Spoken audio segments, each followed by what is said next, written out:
El acorazado Pelayo. Puerto de Barcelona, 28 de abril de 1891.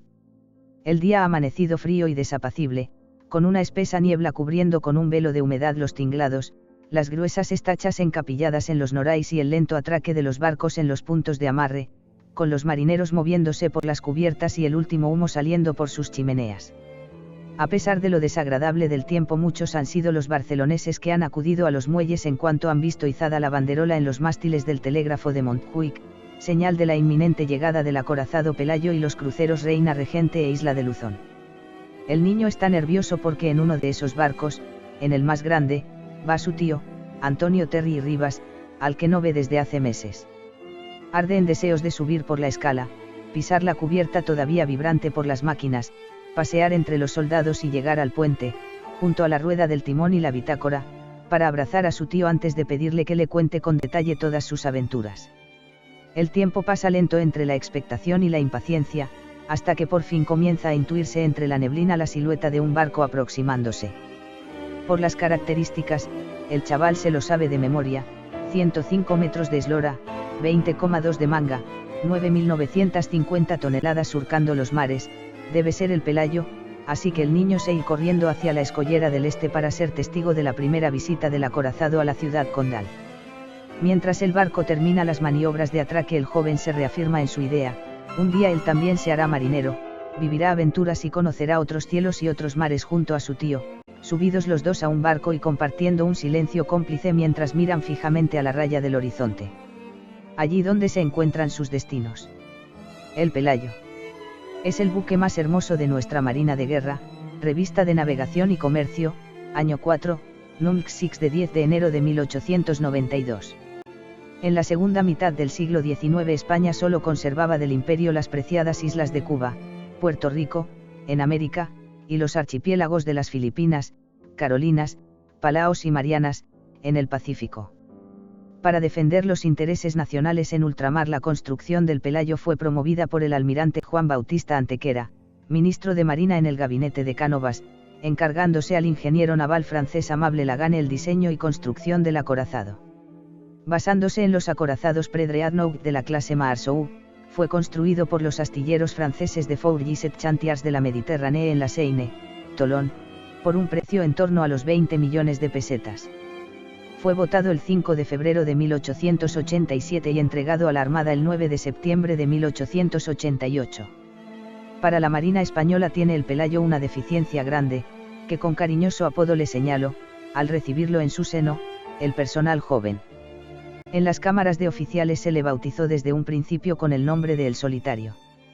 Mario Rubio Muñoz, teniente de navío de la Armada, hace en la revista El Mundo Naval Ilustrado, año 1, número 15, edición de 1 de diciembre de 1897, páginas 343 a 346.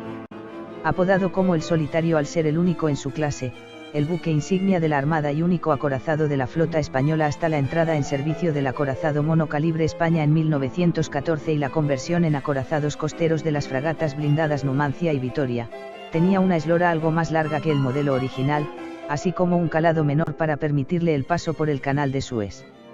Baste saber que, al decir de los marinos, el Pelayo gobierna como un bote, que en los años que navega, buenos y malos tiempos le han mecido, y que hasta ahora todos los informes de los comandantes le señalan estas cualidades como sobresalientes.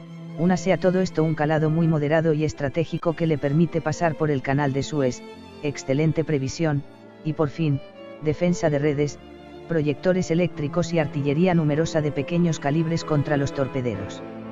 Mario Rubio Muñoz.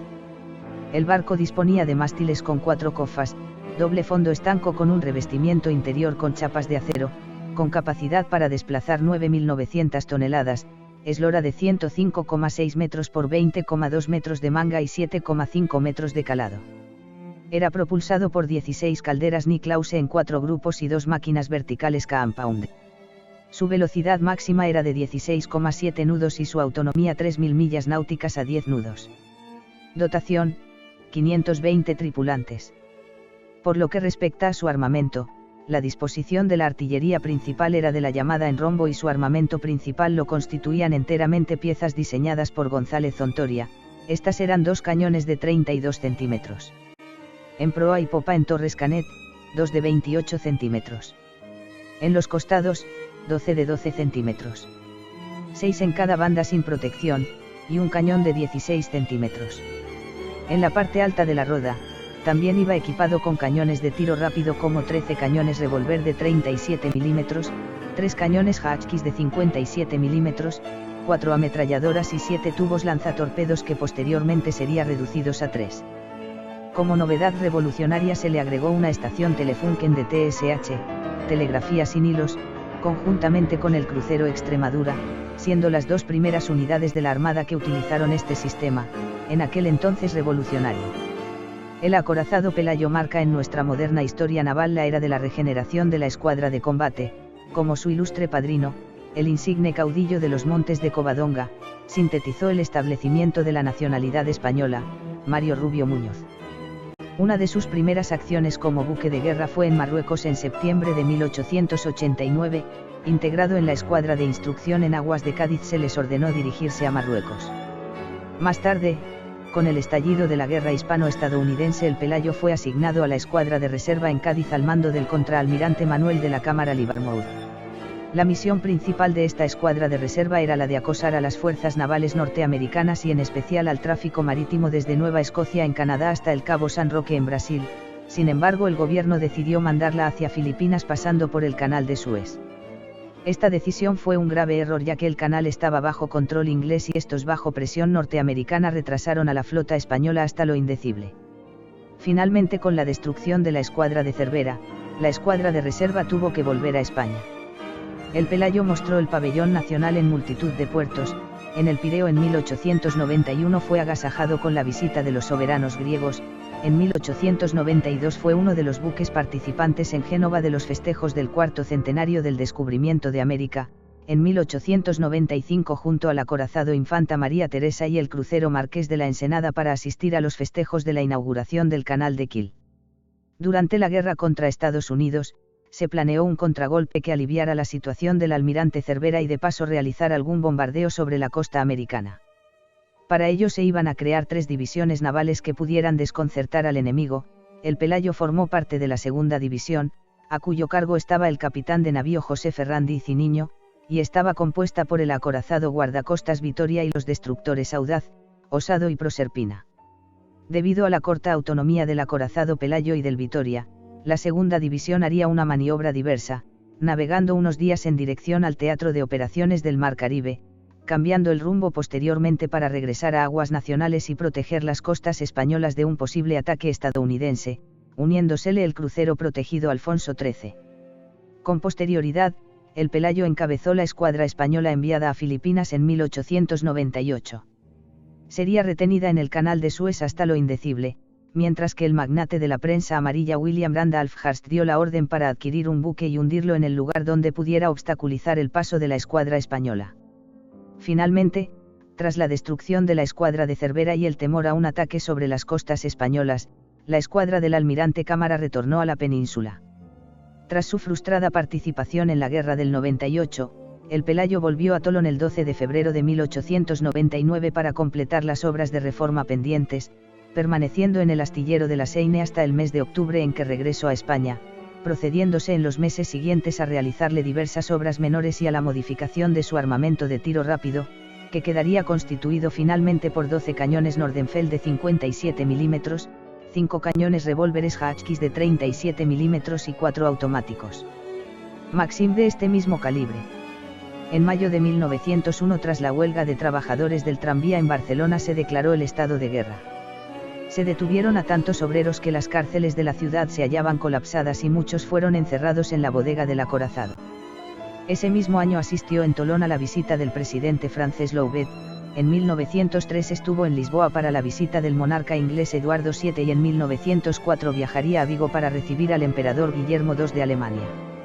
El acorazado fue reformado y actualizado en 1910, momento en el que se le retiraron 4 de sus tubos lanzatorpedos. A diferencia de lo que sucedió en la guerra del 98, el acorazado sí empleó la artillería en la guerra de Melilla de 1909 y durante el protectorado, bordeando la costa del Rif a partir de septiembre de 1911. En la noche del 22 al 23 de noviembre de 1912 tuvo una varada cerca de Mahón, en la bahía de Fonduco, que le produjo leves averías, marchando a repararlas a Cartagena. Al año siguiente volvió a utilizar su artillería sobre objetivos en Marruecos, seguido de su presencia en Cartagena en octubre con motivo de la visita del presidente de la República Francesa, Raymond Poincaré, que sería cordialmente recibido por Alfonso XIII. Cuando entraron en servicio los acorazados clase España, el Pelayo quedó obsoleto, era demasiado lento y antiguo para operar con ellos. En 1918 fue retirado de la escuadra de instrucción y al año siguiente quedó asignado como escuela de aprendices en Ferrol. En 1923 pasó a situación de desarme y causando baja el 1 de agosto de 1924 para ser desguazado en Rotterdam. Pascual Cervera y Topete, el primer almirante, este bravo e inteligente marino nació en Medina Sidonia, Cádiz, el día 18 de febrero de 1839, y a los 13 años ingresó en el Colegio Naval como aspirante de número. Examinado de sus primeros estudios, obtuvo la nota de sobresaliente y se le expidió la carta Orden de Guardia Marina de Segunda en junio de 1855, comenzando su carrera a bordo del vapor Velasco, y luego en el Castilla, Lepanto, Isabel II, Villa de Bilbao y otros. Ascendió a Guardia Marina de Primera en enero de 1859, y obtuvo los empleos sucesivos en las fechas que se expresan a continuación: alférez de navío en 1860, teniente de navío de segunda en 1862, y de primera en 1868, capitán de fragata en 1873, capitán de navío de primera en 1891 y contraalmirante en 1896. En su larga y honrosa carrera de marino demostró siempre, ya como oficial o en calidad de jefe, poseer en pleno dominio las más estimables cualidades que deben adornar a todo el que aspire a ejercer con gloria tan difícil profesión: valor a toda prueba, indomable energía para el mando y acendrado amor a la bandera que simboliza el honor de la patria. Fallece en 1909 en Puerto Real. El Mundo Naval Ilustrado, año 2, núm 25, edición de 1 de mayo de 1898, página 215.